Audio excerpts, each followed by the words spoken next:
right, this video is video 4 on analgesics, which is just a fancy word for pain relievers.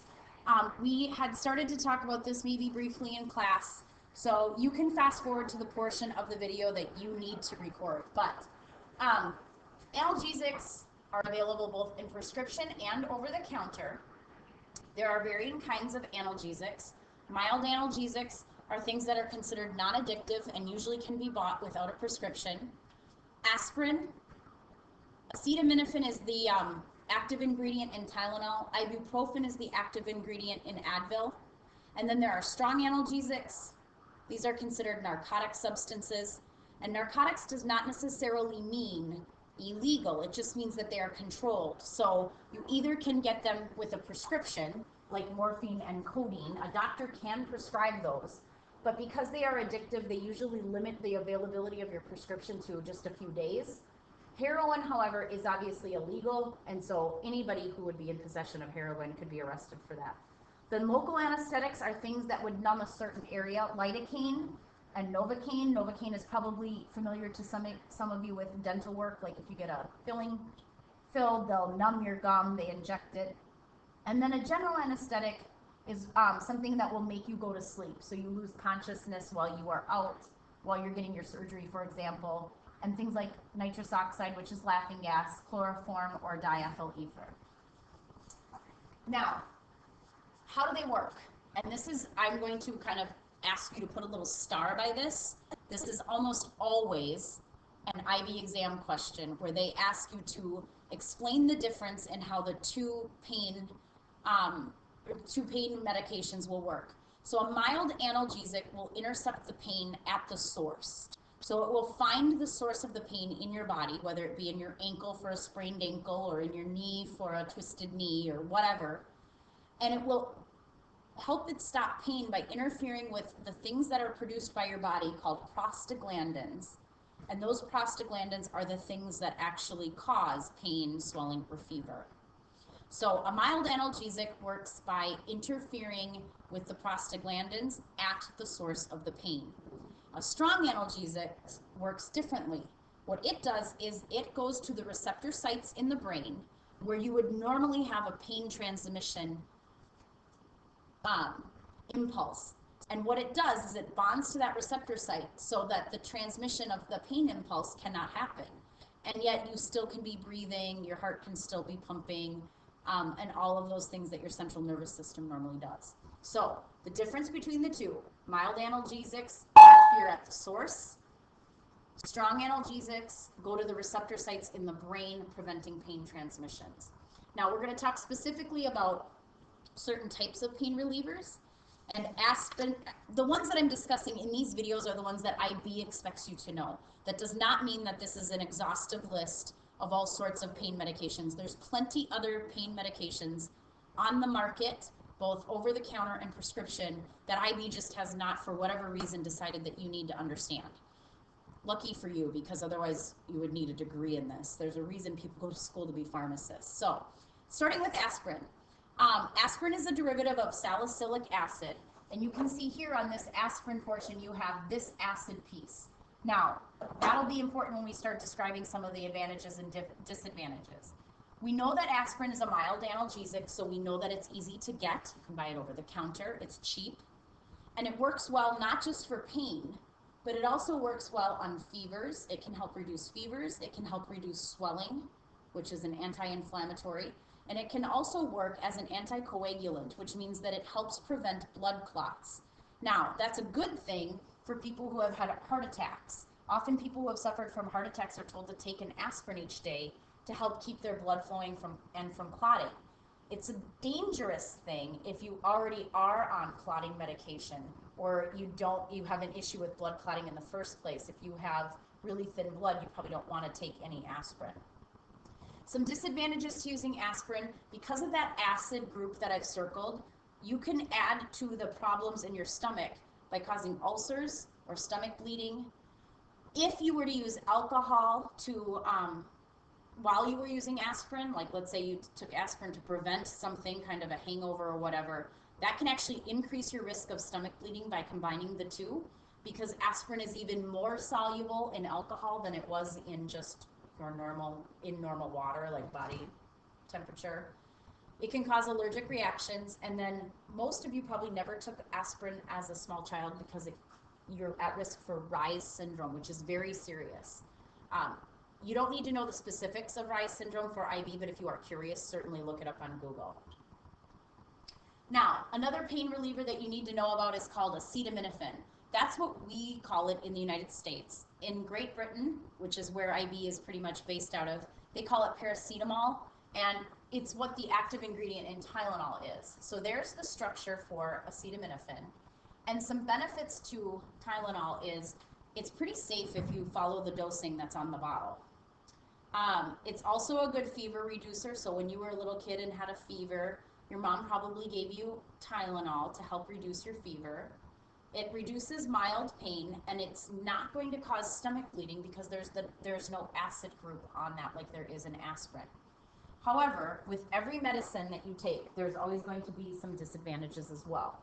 And so with Tylenol, the disadvantages are it's not great with swelling. So if you have a sprained ankle and your ankle swells up, you're probably going to be told to take either aspirin or ibuprofen, not Tylenol, because it's not very effective against the swelling.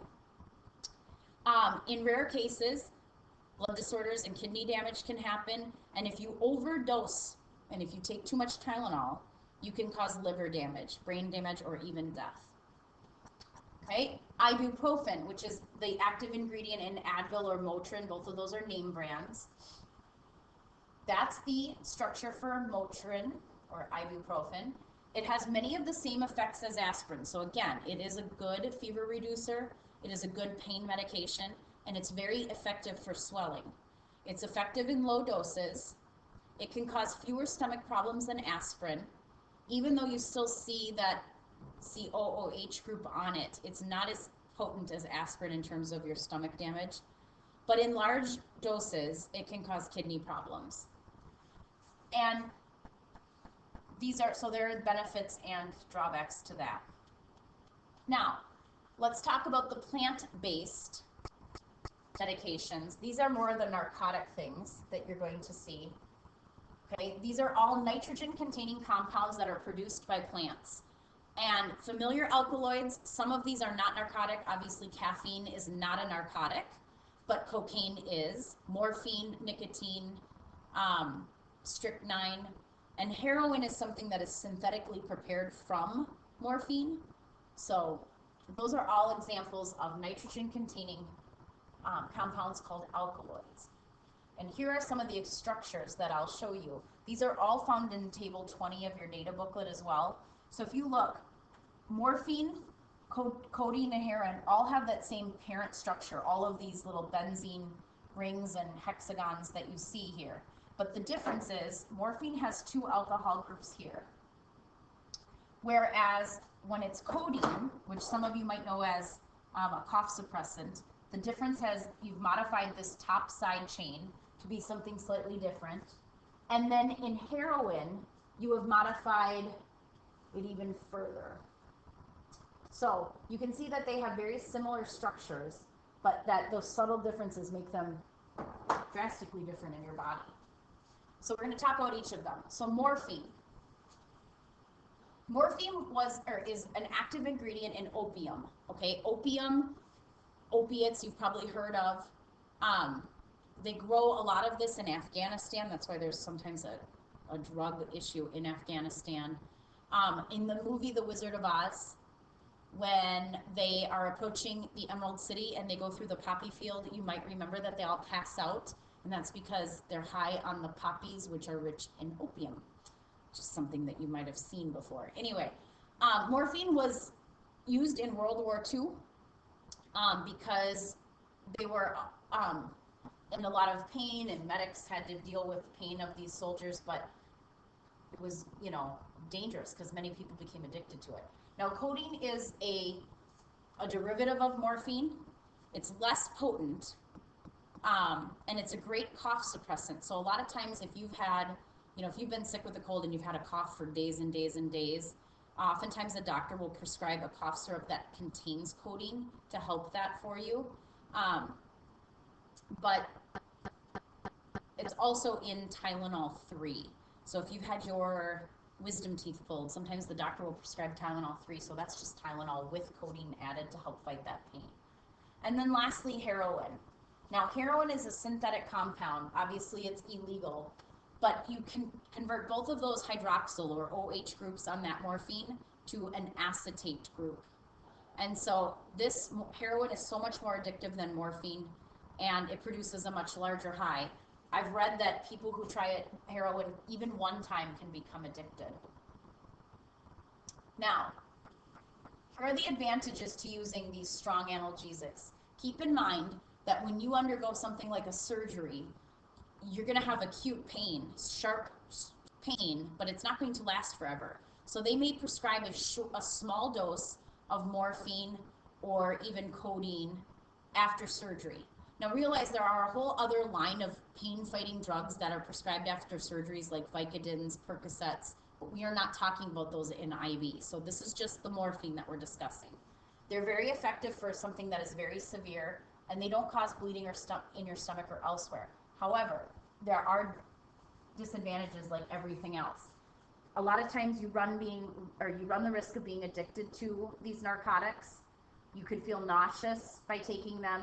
Constipation is one of the most largely complained about symptom, and drowsiness. You don't feel like you're awake when you're on these. Now, what happens if you decide to use these opiates? Okay, and we're talking not just about physical health problems, but also societally, what happens? So, short-term effects. When you take a drug and you use it just short-term, immediately you might feel a little sedated, in a stupor, or a relief from your pain. You might feel a feeling of euphoria where everything is kind of happy, but you're impaired, functioning, you can't walk as well, you don't see as well, you're kind of tired, your tension is reduced, you're not going to cough as much because of the codeine part, but you can also run the risk of overdose. Now, long-term effects. This is if you're a drug user like this, if you become addicted and use this for any length of time, all of these other symptoms can happen. And the withdrawal illness is a real thing. You will see people go through withdrawal and they will have physical symptoms. They will be nauseous, they will be shaking, they will have great deals of pain, sweats, fevers, because their body does not know how to function anymore without the drug. It also leads to these societal effects of, like, you lose your job because all you can do is do the drug and you can't function when you're there, you skip work, you resort to crime to steal money to get the drug, all of these other things. And then the last one that is mentioned come from the needles. When you use needles to inject heroin, you run the risk of having a hepatitis C and AIDS. So there's more about this in your reading that you should be looking at. So that's our analgesics unit. Hopefully we can talk about this more tomorrow if you have questions, and that would be the video for